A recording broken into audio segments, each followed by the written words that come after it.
Selamat pagi teman-teman dari perkebunan Saung Tirta Langgeng ya di ujung barat Pulau Jawa, Kecamatan Munjul, Kabupaten Pandeglang. Ini tim saya sedang melakukan penanaman alpukat ya. Ini Mr. Endang. Yang kita tanam jenisnya ini adalah aligator. Jadi saya memakai lubang memang 60 x 60 ya teman-teman ya. 60 x 60. Kemudian kita tutup lagi ya. Kemarin ada yang komen di video saya, Pak itu udah digali kok ditutup. Memang gitu teman-teman ya. Jadi untuk memutuskan perakaran sekaligus untuk agar nanti perakaran bisa menembus gembur ya, tanahnya gembur. Jadi tidak padat. Nah ini kita tutup dulu. Kemudian kita memakai campuran antara tanah dengan sekam, tanah 80 lah ya, kita kira-kira ya, sekamnya 20 ya. Habis ini kita lakukan pencampuran untuk tanah dengan sekam. Nah, ini Mr. Endang sedang melakukan penanaman untuk alpukat aligator. Ya, itu juga tim saya ya, Kadida sedang melakukan penanaman juga. Ada 3 orang yang melakukan penanaman teman-teman. Ada 40 alpukat yang kita tanam untuk pagi ini. Yang paling banyak saya adalah Miki ya. Miki yang sudah teruji ya, tahan terhadap penyakit, kemudian secara buah juga masuk ya di pasar komersial kita. Miki aligator, kemudian kita ada kendil atau markus, ada kelut yang lumayan kaya, ada red Vietnam, dan juga satu lagi kita ada kuba, sekitar 5 atau 6 jenis lah. Nah kenapa saya melakukan penanaman alpukat di tengah-tengah durian? Karena jarak antara satu pokok dengan pokok yang lain saya 10 meter teman-teman. Jadi 10 meter untuk jarak antara durian satu durian yang lain. Saya pikir ini karena tanam awal masih sangat lebar ya. Jadi di antara seperlimanya atau diantaranya saya tanam alpukat. Jadi jarak 5 meter. Nanti kita lihatlah dalam 4 atau 5 tahun perkembangannya. Kalau memang dalam perjalanannya mengganggu dari duriannya kita tebang. Tapi sementara ini kita memanfaatin lahan yang ada ya. Nah, ini udah kita tanam ya. Ini ada aligator, itu ada aligator, yang itu Miki, yang itu Miki. Ya, jadi jarak di antara durian dengan durian seperlimanya ini saya tanam dengan alpukat. Ya, ini kita lihat. Itu yang 2 minggu kita lalu, super tembaga. Teman-teman sangat rekomendasi ya, kalau belum punya ya, cari bibitnya teman-teman ya. Harga jual nggak kalah dengan Oci nih. Bahkan kemarin infonya hampir berapa, kilonya bisa sampai tembus 600 nih. Super tembaga lokal yang mendunia, rasanya sangat rekomendasi. Di samping Namlung ya, Bawor kan teman-teman berani ya. Di kebun saya 70% itu duri hitam, kemudian Bawor, kemudian musangking, super tembaga, dan Namlung. Sementara masih 4 jenis ya. Ini bertahan 2 minggu duri hitam nih. Nah ini Mr. Endang nih sudah melakukan pencampuran antara sekam ya sama ini. Nah ini kita tabur puradan ya. Saya pakai puradan karena rayapnya banyak banget di kebun saya. Ini baru buka kebun jadi rayapnya tinggi teman-teman. Ya sejumput aja. Kemudian kasih pupuk dasar. Saya ada NPK sama TSP untuk perakaran ya teman-teman ya. Sejumput aja. Nggak usah banyak-banyak, kasih dasar aja. Ya. Ya cukup. Nah kita tutup ya. Atasnya jangan langsung kena akar ya teman-teman ya. Kita tutup. Jadi memang saya menanam pohon itu di atas tanah teman-teman, sistem busut. Kalau dulu ranang tanah digali, kemudian baru dilakukan penanam. Kalau saya gali tapi saya tutup lagi. Nah kemudian baru saya lakukan penutupan dan penanaman. Jadi saya minimal memakai sistem tanam adalah bawah dari polybag seperti teman-teman itu adalah sama sejajar dengan tanah atas ya. Oke, menghadap matahari sini Kak Endang, yang sebelah sini yang doyong menghadap matahari. Kebalik terus ya oke ya. Jadi biar dia ngejar matahari ya.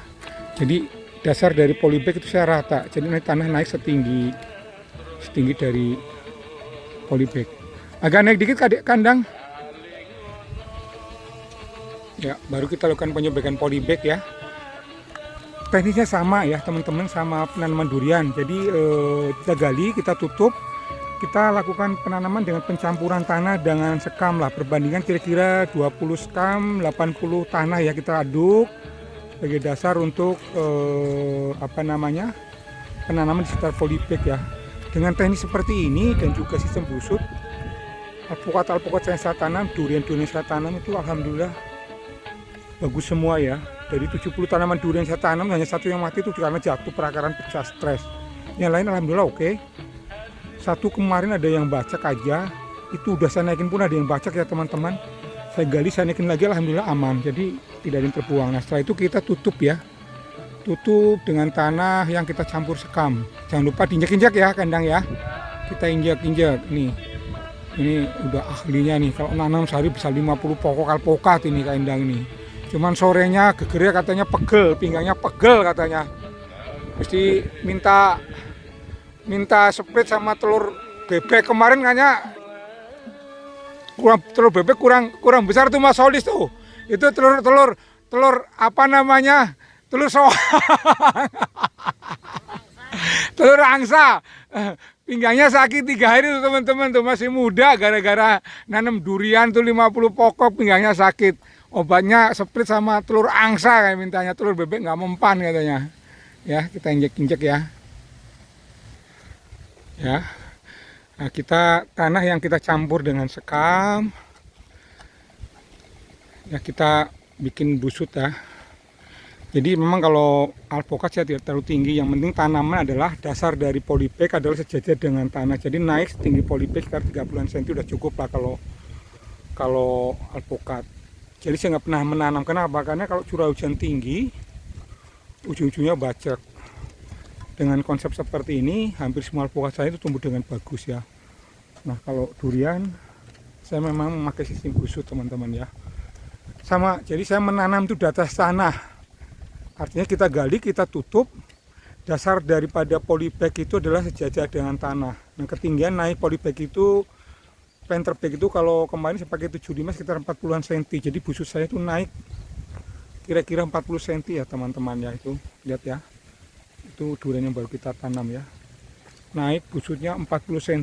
Nah ini rekomendasi untuk yang belum tanam teman-teman adalah membuat sistem busut, lebih aman, jaminan aman daripada kita tanam ke bawah. Kenapa? Karena durian tidak boleh kebanyakan air, tidak boleh kekurangan air, sebenarnya kita nyiram aja. Makanya rekomendasi penanam durian itu di musim hujan, jadi perakaran seperti menyebar, kemarau baru kita siram. Tapi kalau pada saat kita nanam di dalam tanah, kita gali lubang kita tanam, resikonya adalah bacek, apalagi curah hujan sangat tinggi. Itu baru tanam aja busut saya sudah standar teman-teman ya. Ini ya, ini serendang. Ya, jadi kita bikin busut ya teman-teman ya. Jadi tujuannya adalah agar pada saat musim hujan yang tinggi, ya tidak terjadi busuk kakar atau bacek. Jadi kalau di tempat saya memang curah hujan kalau seperti ini tinggi sekali, bisa tiap hari kalau musim hujan teman-teman. Jadi saya mesti siap-siap untuk bikin busut ya, resiko di tenaga kerja aja. Jadi penanaman ini sangat penting teman-teman. Kalau kita nanamnya di awal sudah salah, perawatannya nanti ribet, bikin parit, bikin segala macam, belum tanaman bacek. Tapi dengan konsep seperti ini kita lebih aman. Nah kita bikin asal tanam dulu karena ada 40, hampir 50 ini di samping tanaman yang lain. 55 malah kita tanam hari ini dengan 3 orang. Jadi kita nanti ada tim yang benerin busut. Yang penting kita tanam, posisi tanam udah bener, baru kita lanjutin untuk tanam yang lain. Ya ini teman-teman, sementara kita bikin tanam selesai dulu.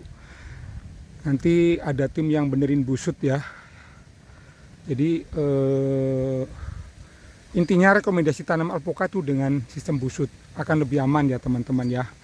Jadi silakan komen ya di video saya atau di vlog saya jika ada teman-teman mau sharing untuk penanaman alpukat hasil yang lebih baik. Makasih kandang, jempolnya dong. Nah ini kandang, thank you.